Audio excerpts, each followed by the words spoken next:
ലക്ഷക്കണക്കിന് ഹാജിമാരുടെ മന്ത്രോച്ചാരണങ്ങളിൽ അവരുടെ തൽബിയത്തിൻ്റെ മുദ്രാവാക്യത്തിൽ ഏകദൈവവിശ്വാസത്തിൻ്റെ മഹത്വം നമുക്ക് കാണാനാവും. മക്കായിലും മദീനായിലും അതിൻ്റെ പ്രാന്തപ്രദേശങ്ങളിലും മെല്ലെ മെല്ലെ തലോടിക്കൊണ്ടിരിക്കുന്ന കാറ്റിൽ, ആ ഇളം തെന്നലിൽ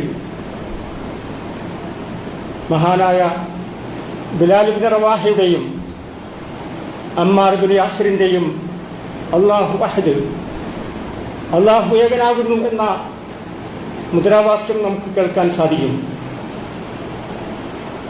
മക്കായിലും മദീനായിലും അതിൻ്റെ പ്രാന്തപ്രദേശങ്ങളിലും വ്യാപിച്ചു കിടക്കുന്ന മണൽത്തരികളിൽ ത്യാഗിവര്യരായ സഹാബിമാരുടെ രക്തക്കറകൾ നമുക്ക് കേൾക്കാൻ സാധിക്കും.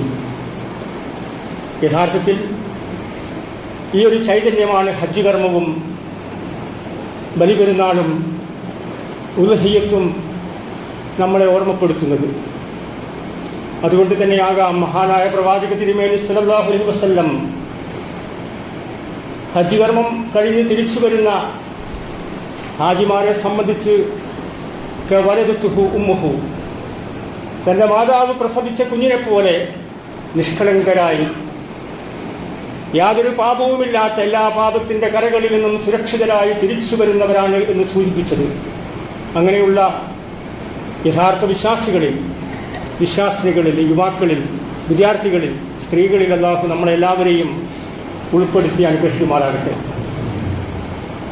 അല്ലാഹു അക്ബർ, അല്ലാഹു അക്ബർ, അല്ലാഹു അക്ബർ, ലാ ഇലാഹ ഇല്ലല്ലാഹു, അല്ലാഹു അക്ബർ, അല്ലാഹു അക്ബർ വലില്ലാഹിൽ ഹംദ്. പരിശുദ്ധ ഹജ്ജ് കർമ്മത്തിന് ഹാജിമാർ ഇഹ്റാമിൽ പ്രവേശിക്കുന്നതോടുകൂടിയാണ് തൽബിയത്തിൻ്റെ മന്ത്രോച്ചാരണങ്ങൾ ആരംഭിക്കുന്നത്.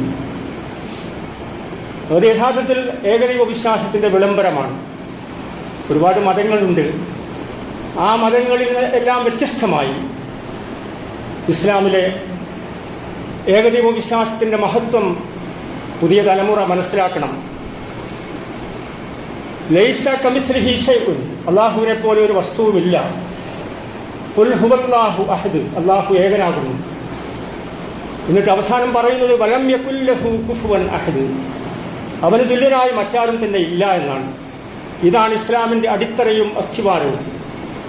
പ്രവാചകന്മാരെല്ലാം ഈ ആശയതലത്തിലേക്കാണ് ആദ്യമായി അവരവരുടെ സമുദായങ്ങളെ ക്ഷണിച്ചിട്ടുള്ളത് എന്ന് വിശുദ്ധ ഖുർആൻ നൂറുകണക്കിന് ആയത്തുകളിൽ വിശദീകരിക്കുന്നുണ്ട്. ഇസ്ലാം പ്രകൃതി മതമാണെന്ന് നമുക്കറിയാം. അതുകൊണ്ട് തന്നെ ചില പ്രത്യേക സന്ദർഭങ്ങളെയും സ്ഥലങ്ങളെയും ആദരിക്കുവാനും ബഹുമാനിക്കുവാനും അല്ലാഹു കൽപ്പിക്കുന്നു.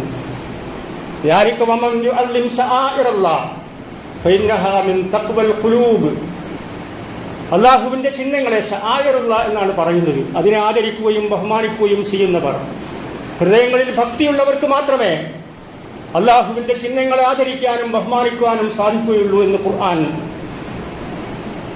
22-ാം അധ്യായം 32-ാമത്തെ വചനത്തിൽ സൂചിപ്പിക്കുന്നുണ്ട്. അല്ലാഹുവിൻ്റെ ചിഹ്നങ്ങളെ ആദരിക്കുകയും ബഹുമാനിക്കുകയും ചെയ്യുന്നത് അല്ലാഹുവിനോടുള്ള ആദരവും ബഹുമാനവുമാണ്. അല്ലാഹുവിൻ്റെ ചിഹ്നങ്ങളോട് വെറുപ്പ് പ്രകടിപ്പിക്കുകയും അങ്ങനെയുള്ള കാര്യങ്ങളിൽ അലസതയും അശ്രദ്ധയും കാണിക്കുകയും ചെയ്യുന്നത് അല്ലാഹുവിനോടുള്ള അനാദരവും അല്ലാഹുവിനോടുള്ള ഇഷ്ടമില്ലായ്മയുമാണെന്ന് ഇസ്ലാം പഠിപ്പിക്കുന്നു. ലോകത്തിൻ്റെ നാനാഭാഗത്തു നിന്നും അഷ്ടദിക്കുകളിൽ നിന്നും കഅബയുടെ സന്നിധാനത്തേക്ക് ഒഴുകിയെത്തിയ പതിനായിരങ്ങൾ, ലക്ഷക്കണക്കിന് ആളുകൾ പരിശുദ്ധ കഅബാലയത്തെ തവാഫ് ചെയ്യുന്നു. പരിശുദ്ധ കഅബാലയം അല്ലാഹുവിൻ്റെ ചിഹ്നമാണ്. മഖാം ഇബ്രാഹിം, അതിൻ്റെ പിന്നിൽ നിന്ന് 2 റക്അത്ത് നമസ്കരിക്കുന്നു. മഖാം ഇബ്രാഹിം അല്ലാഹുവിൻ്റെ ചിഹ്നമാണ്. സംസം നാം ഇഷ്ടം പോലെ കുടിക്കുന്നു,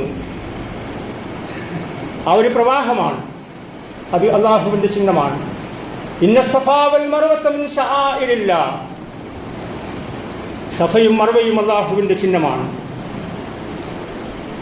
മിനായും മുസ്ദലിഫയും അഖബയും കല്ലെറിയുന്ന ജംറത്തുൽ അഖബകളുമെല്ലാം അല്ലാഹുവിൻ്റെ ചിഹ്നമാണ്. അതോടൊപ്പം ലോകത്തിൻ്റെ എല്ലാ ഭാഗത്തും തലയുയർത്തി നിൽക്കുന്ന ലക്ഷക്കണക്കിന് പള്ളികളുണ്ട്. ആ പള്ളികളെല്ലാം അള്ളാഹുവിൻ്റെ ചിഹ്നങ്ങളിൽപ്പെട്ടതാണ്. വെള്ളിയാഴ്ച ദിവസം അള്ളാഹുവിൻ്റെ ഒരു ചിഹ്നമാണ്. നേരത്തെ എത്തുക എന്നത് അതിൻ്റെ പ്രധാനപ്പെട്ട സുന്നത്തായി ഇസ്ലാം പഠിപ്പിക്കുന്നു.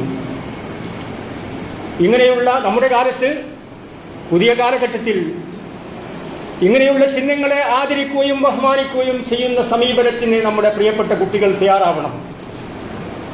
പള്ളികളുമായിട്ടുള്ള ബന്ധങ്ങളെ അരക്കിട്ടുറപ്പിക്കണം. ആരാധനാകർമ്മങ്ങളോട് അനുഭാവപൂർണമായ നിലപാടുകൾ സ്വീകരിക്കണം. ആരാധനകളിലൂടെയാണ്, വിശ്വാസത്തിലൂടെയും പ്രാർത്ഥനകളിലൂടെയുമാണ് നമ്മുടെ രാജ്യവും സമുദായവും അഭിമുഖീകരിക്കുന്ന പ്രശ്നങ്ങളിൽ നിന്ന് രക്ഷപ്പെടുവാൻ നമുക്ക് സാധിക്കുന്നത് എന്ന് പുതിയ തലമുറ മനസ്സിലാക്കണം. അങ്ങനെ അള്ളാഹുവിൻ്റെ എല്ലാ ചിഹ്നങ്ങളെയും ആദരിക്കുകയും ബഹുമാനിക്കുകയും ചെയ്തുകൊണ്ട് ഇസ്ലാമിനെ അഭിമാനത്തോടെ കാണുന്ന ഒരു പുതിയ തലമുറയായി, സമൂഹമായി, മഹല്ലുകളായി മാറുവാൻ അല്ലാഹു സുബ്ഹാനഹു വ തആല നമ്മളെല്ലാവരെയും അനുഗ്രഹിക്കുമാറാകട്ടെ. അല്ലാഹു അക്ബർ, അല്ലാഹു അക്ബർ, അല്ലാഹു അക്ബർ, ലാ ഇലാഹ ഇല്ലല്ലാഹു, അല്ലാഹു അക്ബർ, അല്ലാഹു അക്ബർ വലില്ലാഹിൽ ഹംദ്.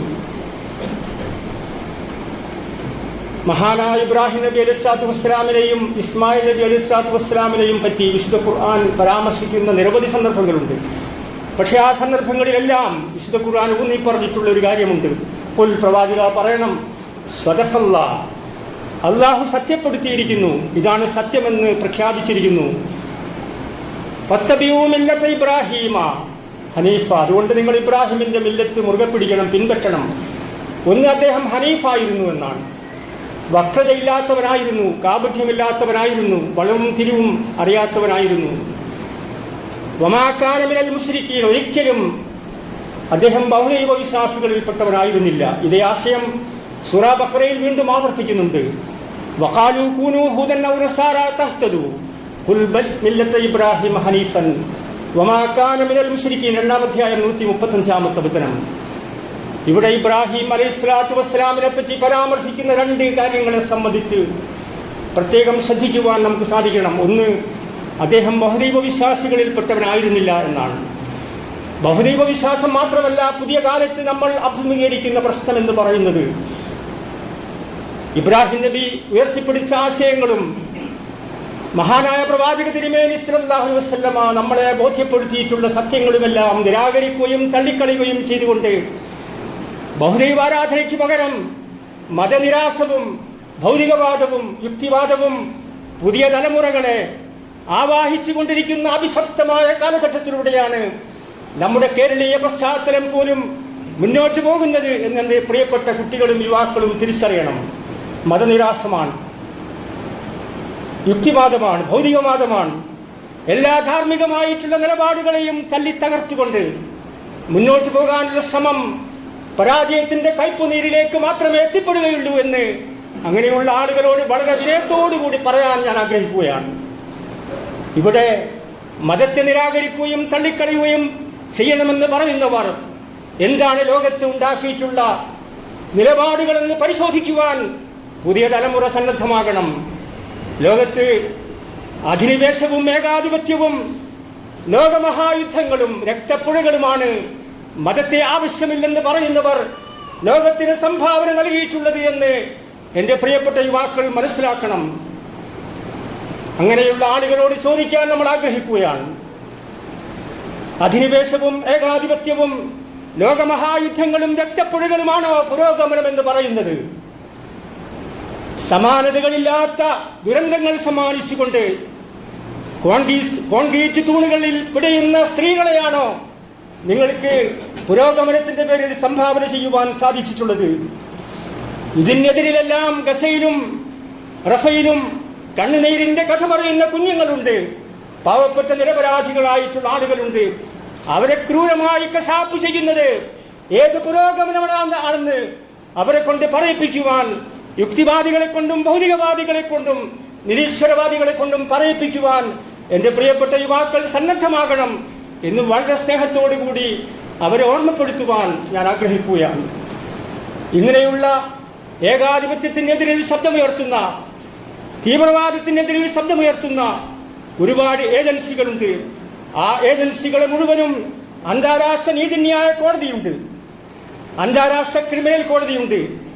അവർ പറയുന്ന കാര്യങ്ങളെല്ലാം തട്ടിമാറ്റി മുന്നോട്ട് പോകുന്ന ഇസ്രായേൽ, അമേരിക്കൻ സാമ്രാജ്യത്വം ഏത് ജനാധിപത്യത്തെ സംബന്ധിച്ചാണ്, ഏത് മനുഷ്യാവകാശത്തെ സംബന്ധിച്ചാണ്, ഏത് പുരോഗമനത്തെ സംബന്ധിച്ചാണ് പറയുന്നത് എന്ന് മനസ്സിലാക്കുവാൻ ഞങ്ങൾക്ക് ആഗ്രഹമുണ്ട് എന്ന് അവരോട് പറയുവാൻ ഞാൻ ആഗ്രഹിക്കുകയാണ്.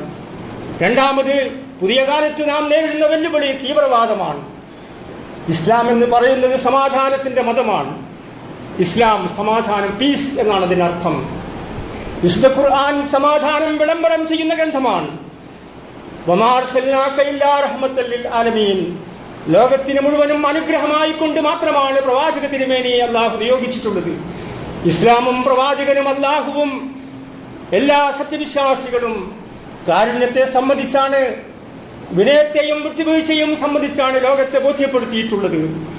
അതുകൊണ്ട് ആ സമാധാനപൂർണമായ നിലപാടുകളിൽ നിന്ന് വ്യത്യസ്തമായി ഇന്ത്യയിലും ലോകത്തിന്റെ എല്ലാ ഭാഗത്തും തീവ്രവാദത്തിന്റെ അപ്പോസ്തലന്മാരായി രംഗത്ത് വരുന്ന മുസ്ലിം നാമധാരികളും ഇസ്ലാമിക വിരുദ്ധ ഗ്രൂപ്പുകളും തിരിച്ചറിയണം. ഇപ്പൊ ഇന്ത്യയിൽ തന്നെ നമുക്കറിയാം, ആ രൂപത്തിൽ തീവ്രവാദത്തിന്റെ അതേ രൂപത്തിൽ തിരിച്ചടിക്കുകയാണെങ്കിൽ സ്നേഹത്തിന്റെ കട തുറക്കുവാൻ ഇന്ത്യയിലെ സാധാരണക്കാർക്കും ഇന്ത്യയിലെ ജനാധിപത്യത്തെ അംഗീകരിക്കുന്നവർക്കും സാധിക്കുമായിരുന്നില്ല എന്ന് നമ്മുടെ നാട്ടിലെ തീവ്രവാദത്തിന്റെ ഏജൻസികളായിട്ടുള്ള എല്ലാ യുവാക്കളും തിരിച്ചറിയണമെന്ന് വളരെ ശക്തമായി പറയുവാൻ ഞാൻ ആഗ്രഹിക്കുകയാണ്. മൂന്നാമത് അന്ധവിശ്വാസമാണ്. അന്ധവിശ്വാസങ്ങൾ തടിച്ചു കൊടുക്കുന്ന, അതിനെ പുരോഹിതന്മാർ എല്ലാവിധ ഒത്താശകളും ചെയ്തു കൊടുക്കുന്ന കാലമാണിത്.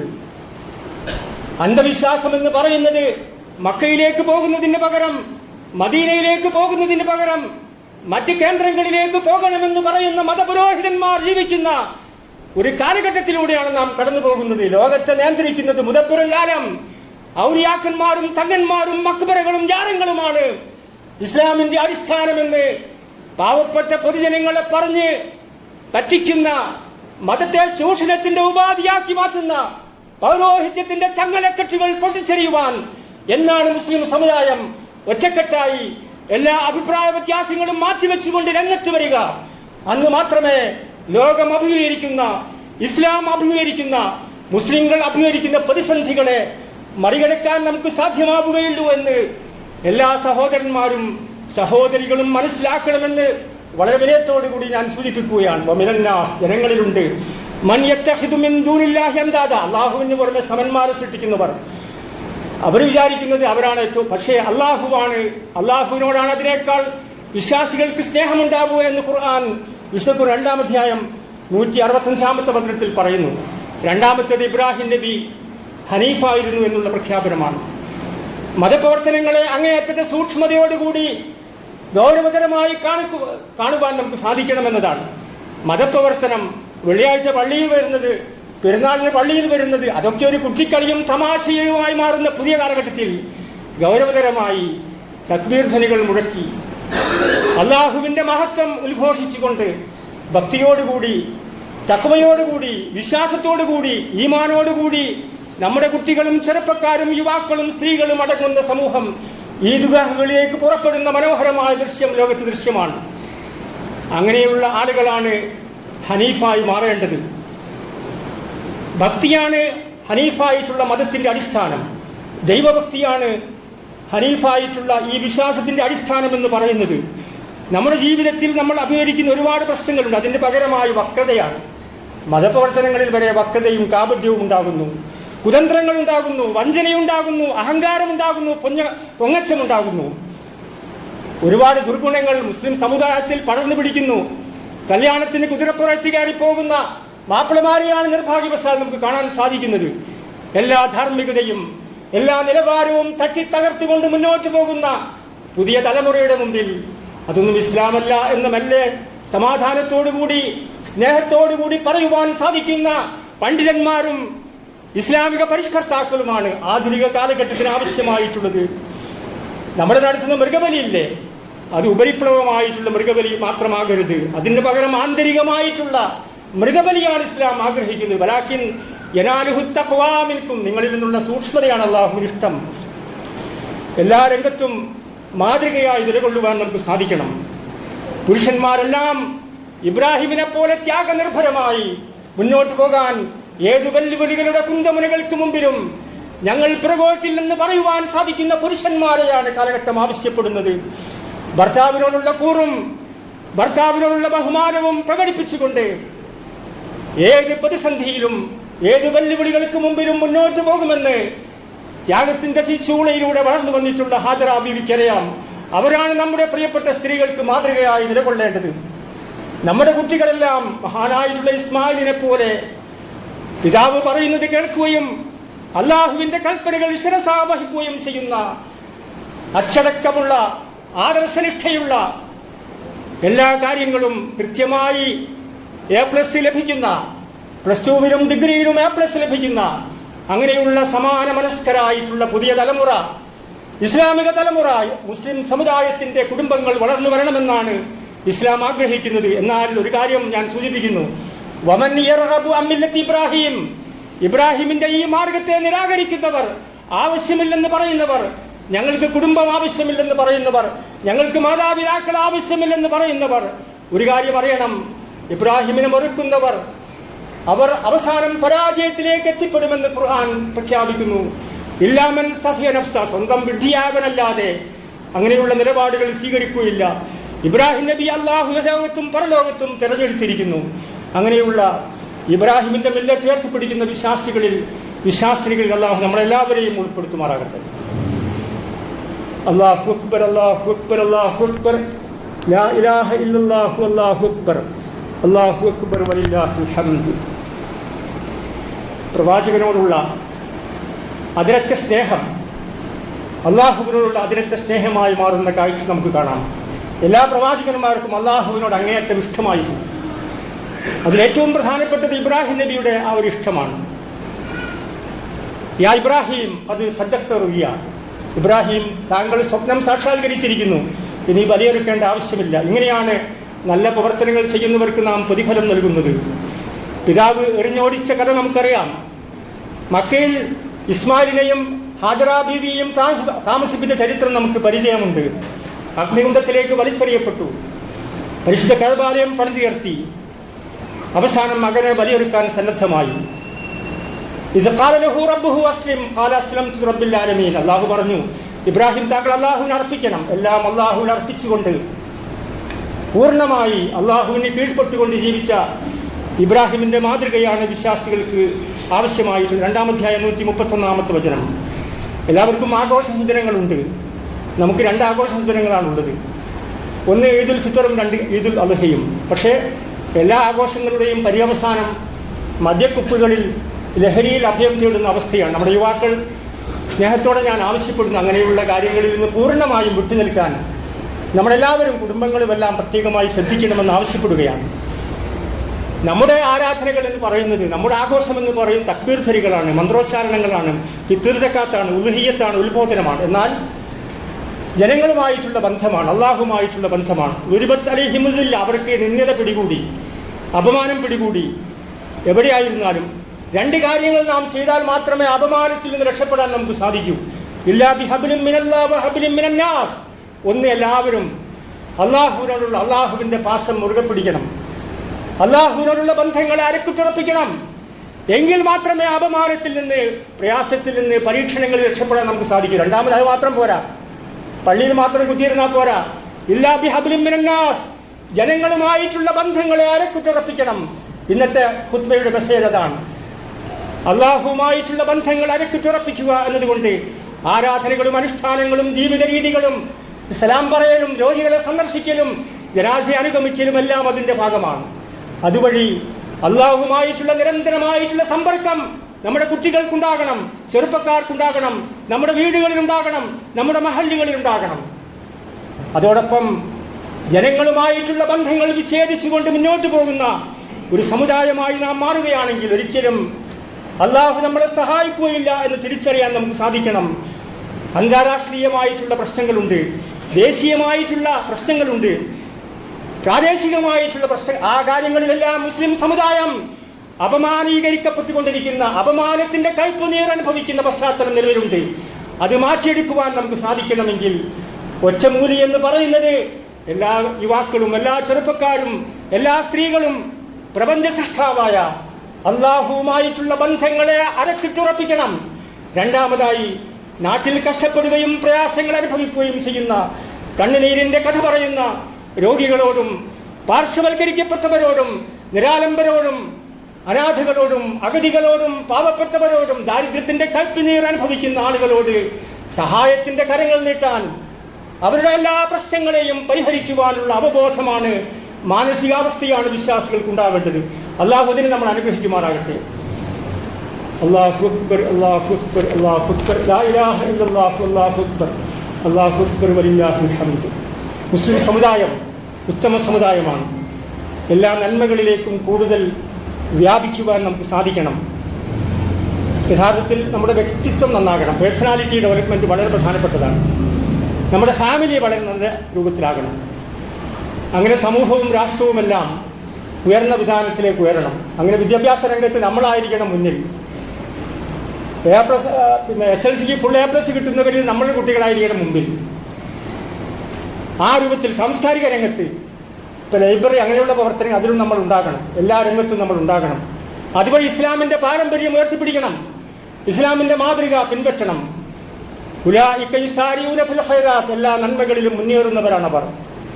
ഒരിക്കൽ അബൂബക്കർ സിദ്ദീഖ് അള്ളാഹുവിനെ പറ്റി പറയുന്നുണ്ട്. അത് പറഞ്ഞുകൊണ്ട് അവസാനിപ്പിക്കാം. പ്രവാചകൻ സല്ലല്ലാഹു അലൈഹി വസല്ലമയുടെ ഒരു മഹത്തായ സദസ്സാണ്, ഗാംഭീര്യമുള്ള സദസ്സാണ്. പ്രവാചകന്റെ ചോദ്യമുണ്ട്, മൻ അസ്ബഹ മിൻകുമുൽ യൗമ സായിമ. അല്ല, ഈ കൂട്ടത്തിൽ ആരൊക്കെയാണെന്ന് വ്രതാനുഷ്ഠാനം നിർവഹിച്ചത്? ഒരാൾ മാത്രമാണ് മറുപടി പറയുന്നത്. അബൂബക്കർ സിദ്ദീഖ് എന്ന് പറയുന്നു, ഞാനിന്ന് നോമ്പെടുത്തിട്ടുണ്ട് പ്രവാചകരെ. പ്രവാചകന്റെ അടുത്ത ചോദ്യം, അമൻ തബിയ മിൻകുമുൽ യൗമ ജനാസ. ഇന്ന് മരണപ്പെട്ട ജനാസയിൽ ആരാണ് പങ്കാളികളായിട്ടുള്ളത്? നിശബ്ദത ഭേദിച്ചുകൊണ്ട് അബൂബക്കർ സിദ്ദീഖ് എന്ന് പറയുന്നു, പ്രവാചകരെ, ഞാൻ ഇന്നൊരു ജനാസയിൽ പങ്കെടുത്തിട്ടുണ്ട്. അമൻ ദഅ മിൻകുമുൽ യൗമ മരീദൻ. ഇന്ന് ആരാണ് രോഗിയെ സന്ദർശിച്ചത്? അബൂബക്കർ സിദ്ദീഖ് തന്നെയാണ് പറയുന്നത്. ഇങ്ങനെ ആരാണെന്ന് ഫമൻ അത്യമ മിൻകുമുൽ യൗമ മിസ്കിനൻ. പാവപ്പെട്ടവന് എന്തെങ്കിലും ഭക്ഷണക്കാരോ കൊടുത്തിരുന്നോ? ഈ 4 ചോദ്യങ്ങൾക്കുമുള്ള യെസ് എന്നുള്ള ഉത്തരം മഹാനായിട്ടുള്ള അബൂബക്കർ സിദ്ദീഖിൽ നിന്നാണ് കാണുന്നത്. ഇത് അബൂബക്കർ സിദ്ദീഖിന് മാത്രം ബാധകമായിട്ടുള്ള കാര്യമല്ല.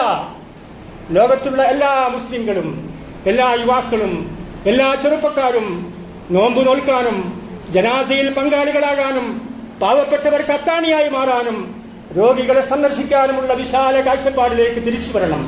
എന്നിട്ട് പ്രവാചകൻ പറഞ്ഞു, ഫഖാല റസൂലുള്ളാഹി സ്വല്ലല്ലാഹു അലൈഹി വസല്ലം മസ്തമഅന ഫീ ഇംറിൻ. ഇല്ലാതെ ഇങ്ങനെയുള്ള ആളുകൾ സ്വർഗ്ഗത്തിൽ പ്രവേശിക്കും. അങ്ങനെയുള്ള സ്വർഗ്ഗത്തിൽ പ്രവേശിക്കുന്ന വിശ്വാസികളിൽ അള്ളാഹു നമ്മളെ ഉൾപ്പെടുത്തുമാറാകട്ടെ. ചരിത്രത്തിൽ തുല്യതയില്ലാത്ത പരീക്ഷണങ്ങളിലൂടെയാണ് മുസ്ലിം സമുദായം കടന്നു പോകുന്നത്.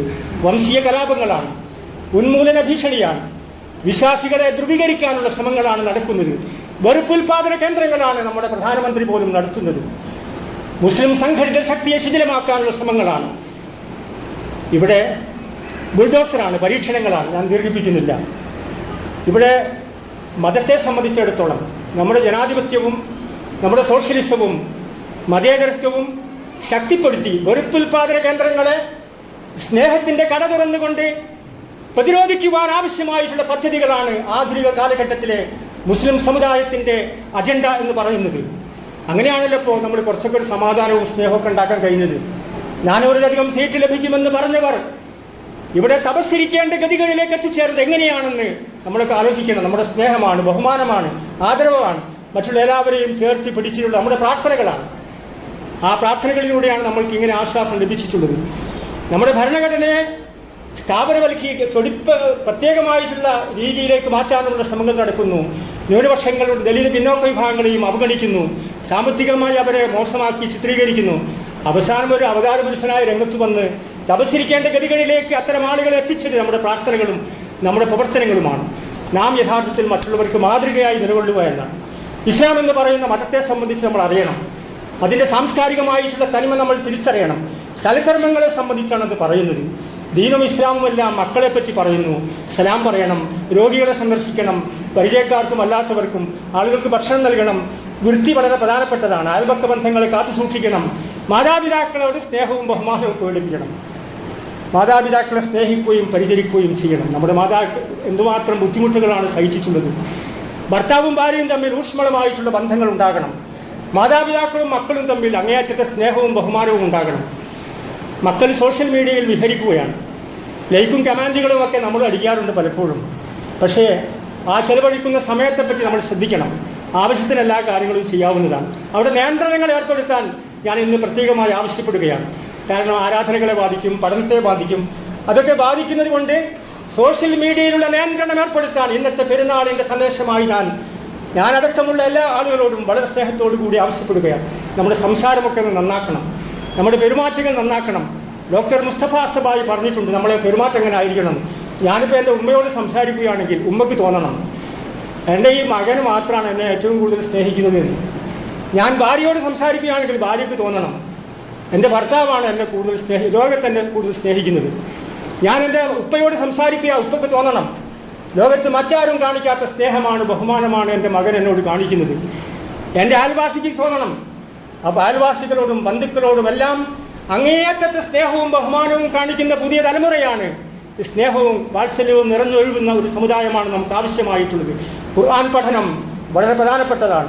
ഹദീസ് പഠനം വളരെ പ്രധാനപ്പെട്ടതാണ്. എല്ലാ നന്മകളെയും നമ്മൾ പ്രോത്സാഹിപ്പിക്കണം.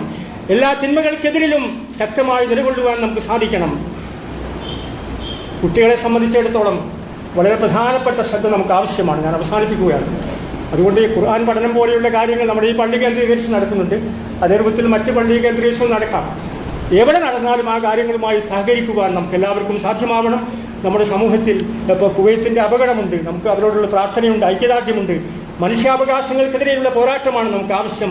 വിദേശ രാഷ്ട്രീയം, വെറുപ്പിൻ്റെ ഉൽപ്പാദനമെല്ലാം അവസാനിപ്പിച്ച് സ്നേഹവും സൗഹാർദ്ദവും നിറഞ്ഞു നിൽക്കുന്ന ഒരു അന്തരീക്ഷമായി നമ്മുടെ കേരളീയ പശ്ചാത്തലവും ഇന്ത്യ രാജ്യവുമെല്ലാം മാറട്ടെ എന്ന് നമ്മൾ പ്രത്യേകമായി എല്ലാവരും ദുആ ചെയ്യണമെന്ന് ഉത്ബോധിപ്പിച്ചുകൊണ്ട് ഞാൻ എൻ്റെ ഈ ഒരു വാക്കുകൾ അവസാനിപ്പിക്കുകയാണ്.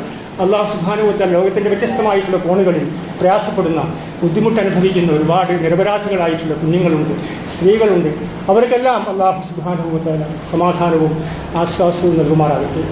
നമുക്കിടയിലുള്ള ഒരുപാട് പ്രശ്നങ്ങളുണ്ട്. നമുക്കിടയിൽ പരസ്പരം ഞാനിന്ന് പ്രത്യേകമായി പറയാണ്, ആരെങ്കിലും തെറ്റി നിൽക്കുന്നുവെങ്കിൽ കുടുംബക്കാർ, അയൽക്കാർ, സുഹൃത്തുക്കൾ, മഹല്ലുവാസികൾ, അവിടെ എവിടെയൊക്കെ ഏതായിരുന്നാലും അവരെല്ലാവരും ഇന്ന് ആ ഒരു തെറ്റ് തിരുത്തി അങ്ങോട്ട് ചെന്ന് സലാം പറഞ്ഞ് നമ്മുടെ ഈ ഒരു ഇസ്ലാമിൻ്റെ ഒരു സമീപനം കാത്തു സൂക്ഷിക്കുന്ന ആളുകളായി മാറാൻ ശ്രമിക്കണം. അല്ലാഹു അതിന് നമുക്ക് എല്ലാവർക്കും തൗഫീഖ് നൽകാൻ ബുദ്ധിമാറാകട്ടെ.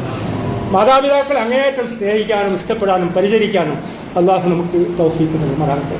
നമ്മുടെ മക്കളെയെല്ലാം ചേർത്ത് പിടിച്ചുകൊണ്ട് സ്നേഹവും അങ്ങേയറ്റത്തെ കാരുണ്യവും അവർക്ക് നൽകി മുന്നോട്ട് പോകുവാൻ അല്ലാഹു നമുക്കെല്ലാവർക്കും തൗഫീഖ് നൽകുമാറാകട്ടെ. രോഗികളായിട്ട് ഒരുപാട് ആളുകളുണ്ട്, പ്രായം ചെന്നവരും അല്ലാത്ത അങ്ങനെയുള്ള എല്ലാ രോഗികൾക്കും അല്ലാഹു സുബ്ഹാനഹു വ തആല പൂർണ്ണമായിട്ടുള്ള ശിഫയും സമാധാനവും ആശ്വാസവും നൽകുമാറാകട്ടെ. മരണപ്പെട്ടു പോയിട്ടുള്ള നമ്മുടെ മാതാപിതാക്കൾക്ക് അല്ലാഹു മഗ്ഫിറത്തും മർഹമത്തും നൽകി അനുഗ്രഹിക്കുമാറാകട്ടെ. ജീവിച്ചിരിക്കുന്ന നമ്മുടെ മാതാപിതാക്കൾക്കും നമുക്കെല്ലാവർക്കും അല്ലാഹു, നമ്മുടെ കുടുംബങ്ങളിൽപ്പെട്ട എല്ലാവർക്കും അല്ലാഹു ആരോഗ്യത്തോടു കൂടിയുള്ള ദീർഘായുസ് നൽകുമാറാകട്ടെ. നമ്മുടെ കച്ചവടത്തിലും ബിസിനസ്സിലും വിദേശത്തുള്ള മക്കളുടെ കാര്യത്തിലും നമ്മുടെ മക്കളുടെ പഠന കാര്യത്തിലുമെല്ലാം അങ്ങേയറ്റത്തെ ബർക്കത്തും അനുഗ്രഹങ്ങളും നേട്ടങ്ങളും വിജയവും പുരോഗതിയും ഒക്കെ ഉണ്ടാകാനുള്ള മഹാഭാഗ്യവും തൗഫീഖും നൽകി അല്ലാഹു നമ്മളെല്ലാവരെയും അനുഗ്രഹിക്കുമാറാകട്ടെ. എല്ലാവരും പരസ്പരം ആശ്ലേഷിക്കുവാനും കൈകൊടുക്കുവാനും നമ്മുടെ അയൽപക്ക ബന്ധങ്ങളെ കാത്തുസൂക്ഷിക്കുവാനും നമ്മുടെ അയൽ വീടുകളിൽ സന്ദർശിക്കുവാനുമുള്ള ഒരു തോന്നൽ, ഒരു തൗഫീഖ് അല്ലാഹു നമുക്കെല്ലാവർക്കും നൽകി നമ്മളെല്ലാവരെയും അല്ലാഹുവിൻ്റെ ദീനിൽ അടിയുറപ്പിച്ച് നിർത്തുമാറാകട്ടെ. ഒരുപാട് പ്രതിസന്ധികളുണ്ട്, വെല്ലുവിളികളുണ്ട്. ഏത് പ്രതിസന്ധി വന്നാലും, ഏത് വെല്ലുവിളി വന്നാലും ഫലസ്തീനിലെ മാതാക്കളെപ്പോലെ, ഫലസ്തീനിലെ കുഞ്ഞുങ്ങളെപ്പോലെ ആദർശനിഷ്ഠയിൽ അടിയുറച്ചു നിന്നുകൊണ്ട് പതരാത്ത ചിത്തത്തോടുകൂടി മുന്നോട്ട് പോകുവാൻ അല്ലാഹു നമ്മളെല്ലാവരെയും അനുഗ്രഹിക്കുമാറാകട്ടെ. നമ്മുടെ കുട്ടികളെല്ലാം പഠനകാര്യങ്ങളിൽ അങ്ങേയറ്റം ശ്രദ്ധിക്കുകയും അവരുടെ കാര്യത്തിൽ അങ്ങേയറ്റത്തെ താല്പര്യം കാണിക്കുകയും ചെയ്യുന്ന രക്ഷിതാക്കളിലും മാതാക്കളിലും അവരെ ചേർത്ത് പിടിക്കുന്ന രക്ഷിതാക്കളിലും അല്ലാഹു നമ്മളെല്ലാവരെയും ഉൾപ്പെടുത്തി അനുഗ്രഹിക്കുമാറാകട്ടെ. നമ്മുടെ കുട്ടികളെല്ലാം പരമാവധി ഗവൺമെൻറ് സർവീസിൽ തന്നെ എത്തിപ്പെടാനുള്ള ഒരു സാഹചര്യത്തിലേക്ക് PSC പരീക്ഷ പോലെയുള്ള കാര്യങ്ങളിൽ ശ്രദ്ധിച്ചുകൊണ്ട് അതിനൊക്കെ നിങ്ങളെ ശ്രദ്ധിക്കണമെന്നുകൂടി ഞാൻ പ്രത്യേകമായി സൂചിപ്പിക്കുകയും അതിന് അല്ലാഹു സുബ്ഹാനഹു വ തആല നമുക്കെല്ലാവർക്കും തൗഫീഖ് നൽകി അനുഗ്രഹിക്കുമാറാകട്ടെ. അല്ലാഹുമ്മ അഇസ്സൽ ഇസ്ലാമ വൽ മുസ്ലിമീൻ വഅദില്ല ശിർക വൽ മുശ്രിക്കീൻ. അല്ലാഹുമ്മ അഇസ്സൽ ഇസ്ലാമ വൽ മുസ്ലിമീൻ വഅദില്ല കുഫ്ര വൽ കാഫിരീൻ. اللهم انصر دينك وكتابك وسنة نبيك وعبادك المؤمنين يا رب العالمين. اللهم احفظنا من كل بلاء في الدنيا وعذاب في الآخرة برحمتك يا أرحم الراحمين. اللهم احسن عاقبتنا في الأمور كلها واجرنا من خزي الدنيا وعذاب الآخرة برحمتك يا أرحم الراحمين. اللهم إنا نسألك فعل الخيرات وترك المنكرات وحب المساكين يا رب العالمين. اللهم إنا نسألك علما نافعا ورزقا طيبا وعملا متقبلا يا رب العالمين. اللهم تقبل صيامنا وقيامنا ودعاءنا وصالح أعمالنا إنك أنت السميع العليم وتب علينا إنك أنت التواب الرحيم. سبحان ربنا رب العزة عما يصفون وسلام على المرسلين والحمد لله رب العالمين.